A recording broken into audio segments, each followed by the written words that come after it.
পরিস্থিতি যেভাবে একের পর এক পেচকি লাগতেছে, এমনটা আমি খুব আশ্চর্য হব না যে আমাদের কয়েকজন মন্ত্রীকে প্রধানমন্ত্রী বহিষ্কার করছেন অথবা পদত্যাগ করতে বাধ্য করছেন। আস্তে আস্তে কিন্তু পেচকি লাগতেছে অলরেডি। এই যে ওনাদেরকে পদত্যাগ করানো বা দায়িত্ব থেকে সরাই দেওয়া নিয়ে ব্যারিস্টার সুমন কথা বলছেন, আজিজুর রহমান নামক আরেকজন এমপি কথা বলছেন, এমনকি বাংলাদেশের অনেক মানুষ এই ঘটনাটাকে নিয়ে যারা ফেসবুকে স্ট্যাটাস দিয়া বা ছাত্রলীগকে হালকা ঝাপাইয়া দিয়া এই ঘটনাগুলোতে আজকের দিন পর্যন্ত নিয়ে আসছেন। পরিস্থিতি কিন্তু একটু ঘোলাটে আকার ধারণ করছে। আজকে সারা বাংলাদেশে নতুন যে কর্মসূচি ঘোষণা দিয়েছে, এই শিক্ষার্থীদের ঘোষণা দেওয়া কর্মসূচি যদি বাস্তবায়িত হয়, তাহলে আজকে বাংলাদেশের রাজপথগুলা পুরোটাই শিক্ষার্থীদের দখলে থাকবে। গ্রামে গঞ্জে প্রত্যেকটা জায়গা শিক্ষার্থী বা আম জনতার দখলে থাকবে। এর মাঝখানে একটু টেনশন তো আছে, গতকালকেই জামাত শিবিরকে নিষিদ্ধ করা হয়েছে। তো তাদের নেতাকর্মীরা এখন কি করবে, এটাও একটা চিন্তা ভাবনা। কেউ কেউ বলছেন যে আন্দোলনগুলোর মধ্যে তারা মিশে যাবে। আসুন এবার ঘটনা কি। গতকালকে সারা বাংলাদেশের বেশ কিছু জায়গায় ধাওয়া, পাল্টা ধাওয়া, গণগ্রেফতার দেখেছি। চ্যাংদোলা কইরা ৭১-এর মতন ছাত্রছাত্রীদেরকে তুলে নিয়ে যাচ্ছে আমাদের আইন শৃঙ্খলা বাহিনী, পুলিশ। তো প্রতিদিন কিন্তু এই বিক্ষোভটা ক্রিয়েট হচ্ছে। গতকালকের এই দৃশ্য দেখে পাশাপাশি শিক্ষকরা নামছিল রাজপথে, তারপর চলচ্চিত্র অভিনেতা অভিনেত্রীরা সকলে নামছিল। এইগুলোর পরে এবার নতুন কর্মসূচি ঘোষণা করছে। আপনারা জানেন যে অলরেডি ৬ জন সমন্বয়ক তারা মুক্তি পাইছে। তবে মুক্তি পাওয়ার পরে তাদেরকে নিয়ে নতুন এক খেলা শুরু হয়েছে। পরের ভিডিওতে বলছি, আগে তাদের এই আপডেটটা দেওয়া যায়। কোটা সংস্কার আন্দোলনে অংশ নিয়ে সারা বাংলাদেশ থেকে যারা নিহত হয়েছে, আহত হয়েছে, পঙ্গু এবং গ্রেফতার হওয়া সকলের স্মরণে আজকে দেশব্যাপী প্রার্থনা, কবর জিয়ারত যারা শহীদ হয়েছেন এবং ছাত্র জনতা, প্যাচটা এখানে লাগছে, ছাত্র প্লাস জনতা, এই দুইটা একসাথে হয়ে একটা গণ মিছিল কর্মসূচি আয়োজনের ঘোষণা করেছে আপনার বৈষম্য বিরোধী ছাত্র আন্দোলন। তো তাদের বক্তব্যটা কি?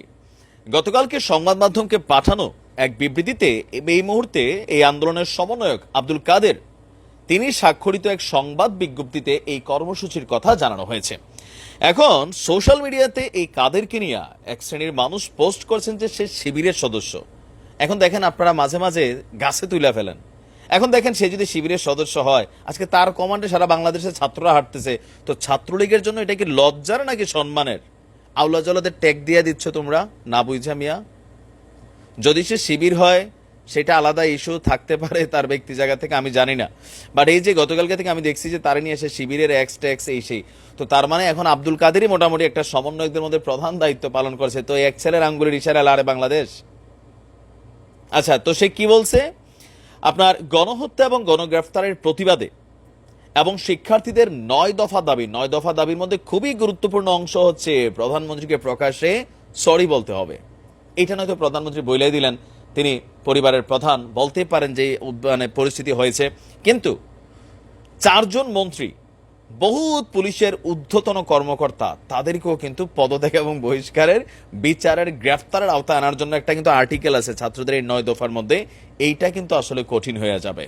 বাট তারা বলছে এই দাবি আদায়ের লক্ষ্যে আজকে শুক্রবার সারা দেশে মসজিদে জুমার নামাজ শেষে দোয়া, কবর জিয়ারত, মন্দির, গির্জা, সকল প্রার্থনালয়ে প্রার্থনার আয়োজন এবং জুমার নামাজ শেষে ছাত্র জনতার গণ মিছিল অনুষ্ঠিত হবে। আর এই কারণে সম্ভবত আমরা দেখছি আজকে হঠাৎ করে আবারও সেনাবাহিনীর উপস্থিতি বাড়ছে, বিজিবির উপস্থিতি বাড়ছে, কারণ এই আন্দোলনটার সাথে সম্ভবত হেফাজতও কানেক্টেড হইতে যাচ্ছে। আবার শুনলাম কওমি শিক্ষার্থীরাও নামছে। তাহলে কিন্তু পরিস্থিতি কোন লেভেলে যাবে আপনি বুঝছেন। বিজ্ঞপ্তিতে আরো বলা হয়েছে, আমাদের প্রাণের জন্মভূমি এক মহা সংকট অতিক্রম করছে। শিক্ষার্থীদের শান্তিপূর্ণ কর্মসূচিতে আইনশৃঙ্খলা রক্ষাকারী বাহিনী এবং সরকার দলীয় সন্ত্রাসীরা হামলা পরিচালনা করে শান্তিপ্রিয় ছাত্র জনতাকে রক্তে রাজপথকে রঞ্জিত করেছে। কারো পরিচয় শিক্ষার্থী হলেই তার ফোন চেক করে অত্যাচার চালানো, নির্যাতন চালানোর মতন দুঃসাহস দেখিয়েছে। আমি এটাতে শতভাগ সহমত। একটা স্বাধীন দেশে একজন স্বাধীন নাগরিকের ফোন পুলিশ চাইলো, ছিনাই নিল, নিয়ে এটারে চেক করতেছে। How dare! অবশ্য এটাই ঘটতেছে। ডেয়ার ডোয়ার কয়ে লাভ নাই। বাংলাদেশে আমাদের কালচারই আমরা এমনভাবে বানাইছি, রাজনৈতিক সরকারগুলো নিজেদের ক্ষমতাকে পাকাপোক্ত করার জন্য সবসময় আওয়ামী লীগ বলেন, বিএনপি বলেন, অতীতে জামাত বলেন, জাতীয় পার্টি বলেন, পুলিশকে একটা এক্সট্রা লাইসেন্স দিয়ে রাখে, যার কারণে পুলিশ অলওয়েজ একটা ভাবে থাকে যে হ্যাঁ আমরা আছি মানে সরকার আছে, এরকম একটা ফিলিংস কিন্তু অনেক সদস্যের মুখ দিয়ে চলেও আসছিল। ছাত্ররা বলছে যে শিক্ষা জাতির মেরুদণ্ড, অথচ আজ ছাত্র হওয়াই যেন অপরাধ হয়ে দাঁড়িয়েছে, কারণ গভীর রাতে ঠক ঠক ছাত্র আছে কিনা এটা কিন্তু ঘটছে, যার কারণে ছাত্ররা বিগড়াইছে। তারপর বলা হচ্ছে যে বিশ্ববিদ্যালয়ের স্কুল কলেজের শিক্ষকদেরকে লাঞ্ছিত করতেও ছাড়ছে না। শিক্ষার্থী এবং আন্দোলনের সমর্থনকারী ছাত্র জনতা কাউকে পেলেই গ্রেফতার এবং এর মাধ্যমে নির্যাতন চালানো হচ্ছে। পরবর্তীতে বাছাই করে পাড়া মহল্লায় রেড দিয়ে গণগ্রেপ্তারের নামে গ্রেপ্তার বাণিজ্য চালিয়ে যাচ্ছে তারা। গুম করার হুমকি দিয়ে আদায় করছে মোটা অঙ্কের টাকা। এখানে বরিশাল বিশ্ববিদ্যালয়ের 6 জন সমন্বয়ক সহ অসংখ্য ছাত্র জনতাকে যে গ্রেফতার করা হয়েছে, আর 6 সমন্বয়ককে ডিবি কার্যালয় থেকে ছেড়ে দিলেও আপনার ডাকসুর সাবেক সমাজসেবা সম্পাদক আক্তার হোসেন, সমন্বয়ক আরিফ সোহেল সহ অসংখ্য ছাত্র জনতা এখনো কারাগার এবং রিমান্ডে আছে। জুলুম নির্যাতন নিষ্পেষিত ছাত্র জনতা মুক্তির প্রহর গুনছে। অসংখ্য ছাত্র জনতা হাসপাতালের বেডে কাতরাচ্ছে চিরতরে পঙ্গু হয়ে যাওয়ার আশঙ্কা নিয়ে।